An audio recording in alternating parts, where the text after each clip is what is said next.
जय गुरु गोरखनाथ। ओम नमः शिवाय। मैं किस्मत नाथ।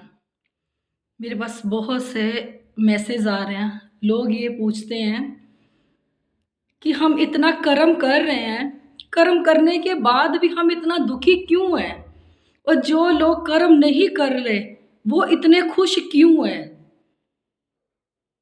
क्योंकि जो बुरे लोग होते हैं वो कर्म नहीं कर रहे।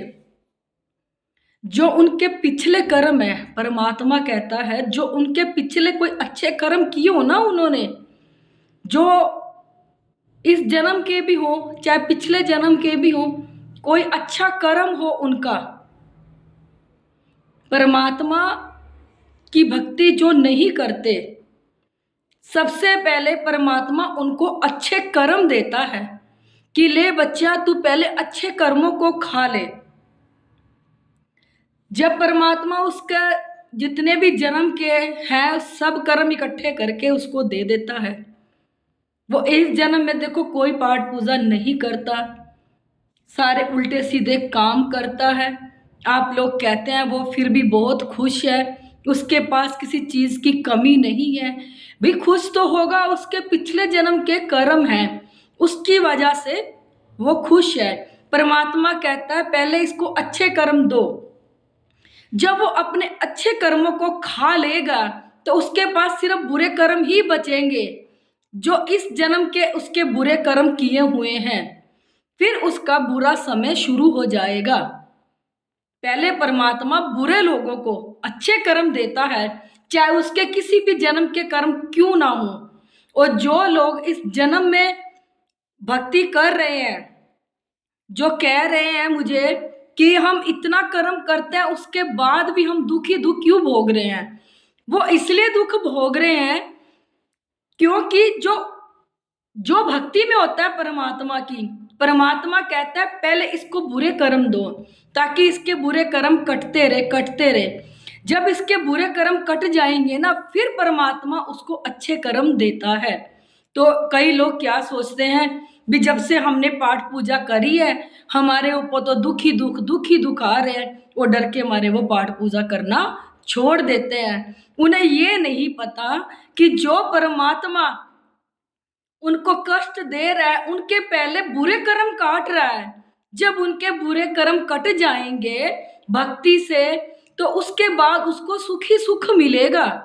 क्योंकि हमारे अच्छे जो अच्छे या बुरे कर्म हो हमारे, हम बुरे कर्मों को सिर्फ भक्ति से ही काट सकते हैं। इसलिए परमात्मा जो भक्ति की लाइन में होता है उसको सबसे पहले उसके बुरे कर्म देता है ताकि उसके अच्छे कर्म बाद में आ सके।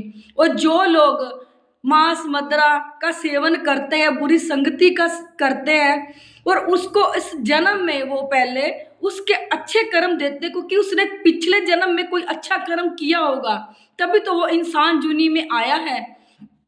तब उसके अच्छे कर्म देता है, उसके बुरे कर्म देता है परमात्मा, अच्छे कर्म सॉरी, अच्छे कर्म उसके जब खत्म हो जाते हैं तब उसके बुरे कर्म उसके ऊपर आने शुरू हो जाते हैं। देखो कईयों के साथ तो ये हो भी रहा होगा, किसी के आसपास ये सब आप लोगों ने देखा ही होगा। इसलिए परमात्मा की भक्ति ना छोड़ो, डर के मारे पीछे मत हटो, क्योंकि परमात्मा की भक्ति में ही सब कुछ है। अगर आप जाप नहीं करोगे, क्योंकि ये कलयुग है, कलयुग में कर्म चलते हैं, अगर आपके पास कर्म ही नहीं होंगे, मान लो आपने कोई पिछले जन्म में भी अच्छा कर्म नहीं करा, इस जन्म में तो आप बुरा कर ही रहे हो और कोई भी अच्छा कर्म नहीं करा, तो फिर आप लोगों को सुख कैसे मिलेगा। आजकल ये लोग जो झोपड़ियों में रह रहे हैं, ये इनके कर्म ही नहीं है तभी तो ये झोपड़ियों में रह रहे हैं। जो थोड़े से ऊपर ईंटों के मकान में रह रहे हैं उनके कुछ थोड़े बहुते कर्म हो गए, तभी परमात्मा ने उनको ईंटों का मकान दे दिया।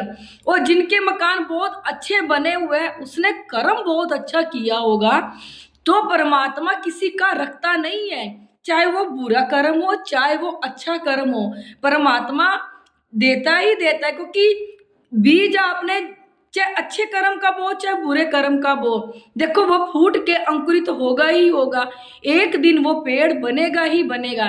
जो अच्छे कर्म का पेड़ बनेगा वो आप लोगों को फल देगा, जो बुरे कर्म का आप लोग पेड़ बनाओगे तो आपको पता ही है दुख के सिवा उसे कुछ भी नहीं मिलेगा। इसकी जीते जी तो यहाँ दुर्गति है ही है, और मरने के बाद ऊपर भी दुर्गति है। और कुछ लोग कहते हैं कि सारी जिंदगी इसने बुरा कर्म किया और एकदम से ये मर गया, मान लो एक्सीडेंट में चला गया, जहर खा के मर गया या नहर में जाके गिर गया, तो हमने तो नहीं देखे कि ये कर्म का भुगतान कैसे देगा, कब देगा। देगा, क्योंकि कर्मों का भुगतान तो देना ही देना है, चाहे इस जूनी में दे दो चाहे अगली जूनी में दे दो, फिर तुम्हें दोबारा जूनी मिलेगी। तुमने उस जन्म में अपने कर्मों का भुगतान देना ही देना है।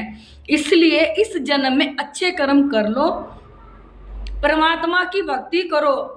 ये नहीं है कि दुख संकट आपके ऊपर आ गया, आप लोगों ने भक्ति छोड़ दी, या आप लोगों ने बुरे लोगों की तरफ देख लिया कि वो कोई भी परमात्मा का जाप नहीं करता, कोई भी अच्छा कर्म नहीं करता, वो बुरा कर्म ही करता है, फिर भी उसको सुख ही सुख मिल रहा है। उसको देख के आपने उसके पीछे नहीं भागना, भेड़ चाल नहीं बनना। आपने अपना कर्म मजबूत बनाना है, अपना कर्म करना है।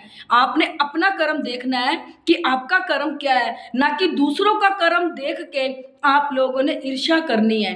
आप अपना कर्म बनाओ ताकि आपके जीते जी भी दुर्गति ना हो और मरने के बाद भी दुर्गति ना हो। लोग कहते हैं मरने के बाद किसने देखा है? मरने के बाद ही तो सारा खेल शुरू होता है, क्योंकि जब तक हमारे शरीर में आत्मा है, दुख किसको है? दुख किसको है? तब तक शरीर को, क्योंकि आत्मा है उसके अंदर, इसलिए शरीर को दुख है। जब आत्मा शरीर से निकल के बाहर चली जाएगी तो जब उसको अपने कर्मों का भुगतान तो देना ही है, क्योंकि परमात्मा ना किसी को दुख देता है ना किसी को सुख देता है। सुख और दुख हमारे कर्म देते हैं। अगर हमारा कर्म अच्छा ही नहीं है तो हम लोगों को कहाँ से सुख मिल जाएगा? मरने के बाद पता नहीं कौन कौन सी जूनियों में तुम्हें भुगतान देना पड़ेगा। पहले तो मरने के बाद तुम्हें धरती पे ही अपना कर्म देना पड़ेगा, उसके बाद जाके तुम्हें ऊपर कर्म देना पड़ेगा। उसके बाद तुम्हें ये नहीं पता कि तुम्हें इंसान की जूनी मिलेगी कि नहीं मिलेगी। इसीलिए किसी को देख के मत करो, अपना कर्म करो। ये मत देखो कि वो सुखी है और मैं दुखी हूँ, क्योंकि पहले परमात्मा आपको जो भक्ति करते हैं उसको पहले दुख देते हैं ताकि उसके बुरे कर्म निकल जाए, बुरे कर्म काटता है। और जो बुरा व्यक्ति है उसको अच्छे कर्म देता है ताकि इसके अच्छे कर्म खत्म हो जाए। फिर उसको बाद में उसका क्या भुगतान देना पड़ेगा आप लोग खुद ही देख लोगे। इसलिए अच्छे कर्म करो, यह कर्म भूमि है, कर्मों की भूमि है, यहाँ कर्म चलता है और कुछ नहीं चलता। जितना कर्म तुम करोगे, जितने कर्म का पौधा आप अपना पेड़ बना के एक विशाल बना दोगे तो आपको फल मिलेगा ही मिलेगा। मैं बस इतना ही कहना चाहती हूँ। अगर आप लोगों को मेरी वीडियो अच्छी लगती है इसे लाइक, सब्सक्राइब और शेयर जरूर कर दिया करो।